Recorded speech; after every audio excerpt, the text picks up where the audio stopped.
Hey guys, welcome back. In this video we are going to learn how can we add Instagram Reels in your story.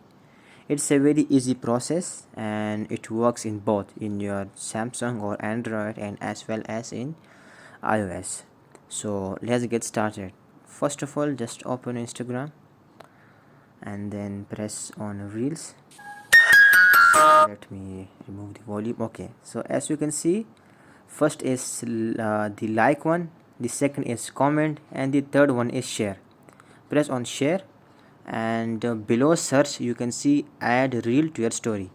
So press on story on this one, and then on the bottom you can see, or on the downside you can see it's written your story.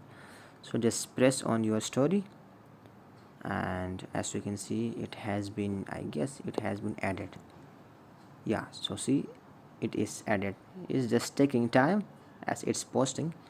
Let me refresh it and let me go. So yeah, it's done. So this is the way to add your Instagram Reels on your stories.